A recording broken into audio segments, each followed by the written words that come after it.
What's going on, guys? In this video I want to explain the concept of power spikes in the early laning phase. Specifically, I want to go into detail about who is stronger at certain points of the lane and then being forced to respect that power. So in the Annie Jinx vs Draven Leona matchup, power spikes happen at level 3 and level 6. Initially, the Annie Jinx lane will be stronger due to their ranged harass. It's extremely important that they manage to harass effectively in this stage of the lane. Failure to do so will often result in a catastrophic level 3 fight. Skipping forwards a little bit here, the harass has gone pretty well. We've left Draven at half health, and Leona is also around half health. This is the ideal scenario before the inevitable level 3 all-in comes. One key thing to note here is you'll notice I'm playing extremely aggressively, and it seems like I'm not really scared of dying at all. And the reason for that is that I'm not really scared of dying, because I know where the power spikes come, and I know at level 2 we are much stronger than they are. This applies to pretty much every single bottom lane matchup. For an inexperienced player, it'd be very easy here to be afraid of getting all in by a Draven, risking giving him a kill and then letting him snowball out of control. However, they are forced to respect the fact that we are simply stronger, especially in a minion wave. After we both leveled up to level 3 here, we're made aware that they are also about to level up. This is a point of the lane where if our harass had failed early game, they would have easily taken over in power and would have been forced out of the lane. So, analysing the situation here, there are two key things to note. One being both of their health bars are at half, and this is due to the effective harass earlier on in the lane. However, this does not really bother them as they are aware of the level 3 power. 2.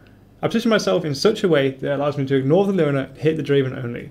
This is massively important as it is the only possible way for us to win this fight. As mentioned, I take a few steps forward and hit a WQ combo onto Draven, still ignoring Leona here. I hold my exhaust and let my Jinx kite backwards or baiting the Draven to overcommit, as seen here. We both flash forward here, securing the kill onto Draven, and then leaving Leona in a pretty tough spot. We ended up coming out of this with 2 kills for 1, however it's extremely important to mention the fact that due to our successful early harass, they both started the fight with half HP. And they still came out of it with a kill due to their insane level 3 power spike. Can you imagine how bad this fight would have gone if they were both full HP? Moving forwards about a minute here and we are back in the lane. Even though we just came out of a trade 2 kills for 1, we are still way behind in power and have to be extremely scared of another all-in attempt, which would 100% lose due to their power, especially with no summoners involved. So Leona catches onto the Jinx here, but luckily Jinx gets off a really clutch flame chompers and lets Draven only hit him twice. I felt like it was very important to mention here, whenever you're playing an AP support that has kill potential, like Annie or Zyra, you should always be ignoring a Leona player. Your spells do extremely minimal damage to Leona while she has a W active, and in order for any trade to be even at best, you have to trade damage back onto enemy AD.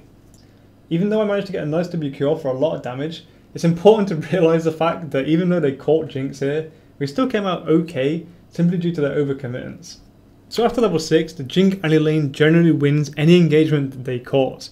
If Leona manages to catch Jinx off guard on the ultimate, then they generally will win the fight. It's pretty even depending on who initiates.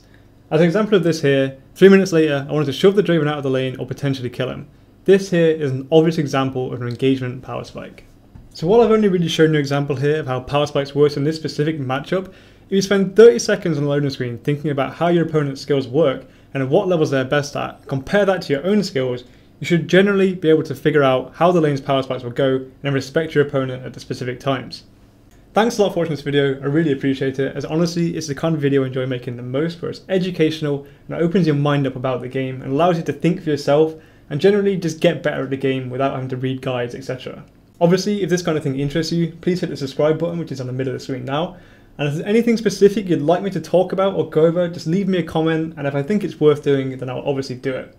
Have fun becoming a better player.